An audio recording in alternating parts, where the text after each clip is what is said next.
अगर आप बाइबल की सबसे पहली आयत को पढ़ें तो उसमें लिखा है कि आदि में परमेश्वर ने आकाश और पृथ्वी की सृष्टि की।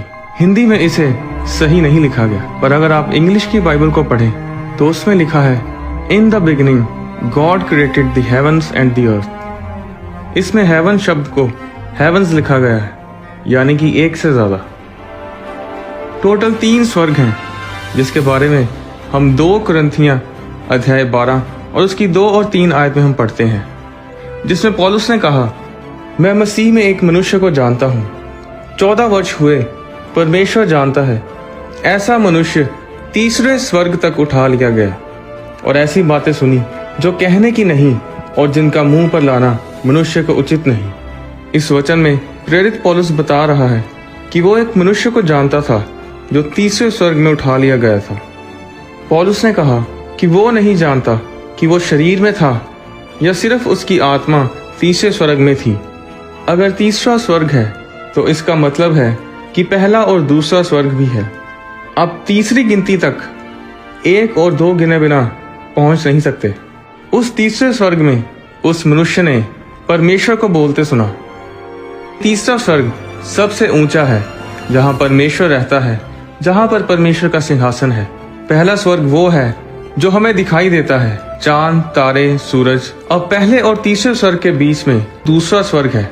भविष्यवक्ता डैनियल की पुस्तक साबित करती है कि धरती और तीसरे स्वर्ग के बीच एक स्वर्ग है जो शैतान के दूतों से भरा है। डैनियल की पुस्तक में जब स्वर्गदूत ने डैनियल को दर्शन दिया तो उसमें हम पढ़ते हैं कि डैनियल 21 दिन तक उपवास रखकर प्रार्थना करता रहा और 21 दिनों के बाद उसके सामने एक स्वर्गदूत आ खड़ा हुआ।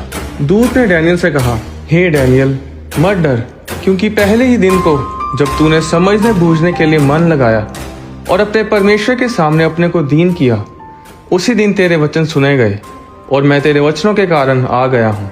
फारस के राज्य का प्रधान 21 दिन तक मेरा सामना किए रहा, परंतु मिकाइल जो मुख्य प्रधानों में से है वह मेरी सहायता के लिए आया।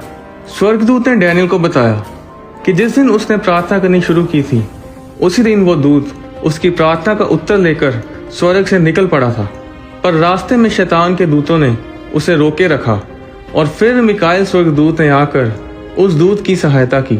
जब वो दूत प्रार्थना का उत्तर लेकर आ रहा था तो शैतान के दूतों ने दूसरे स्वर्ग में उसके साथ लड़ाई की और 21 दिन तक वो जंग चलती रही।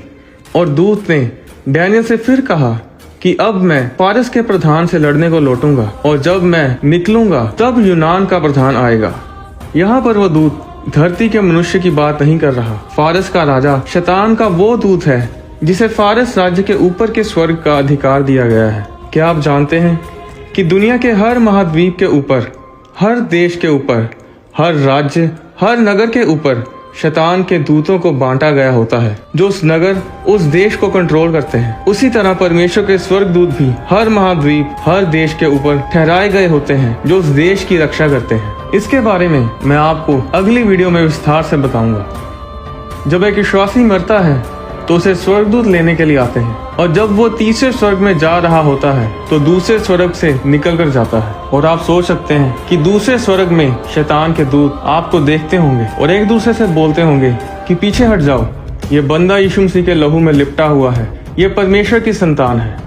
भजन संहिता में लिखा है कि परमेश्वर अपने दूतों को आज्ञा देगा कि जहाँ कहीं तू जाए वे तेरी रक्षा करें। यहाँ पर परमेश्वर सिर्फ एक दूत को नहीं कहा बल्कि दूतों को कहा कि आपकी रक्षा करें। डैनियल की प्रार्थना के कारण दूत स्वर्ग से भेजा गया। हर एक विश्वासी को कम से कम 2 स्वर्गदूत दिए जाते हैं जो उसके साथ रहते हैं, उसकी रक्षा करते हैं। बाइबल बताती है कि एक स्वर्गदूत ने असीरियन सेना के 1,85,000 सैनिक एक रात में मार गिराए थे। तो 2 स्वर्गदूत कितने लाख मारने की सामर्थ रखते हैं? जरा सोचिए, इतना प्यार परमेश्वर हमसे करता है।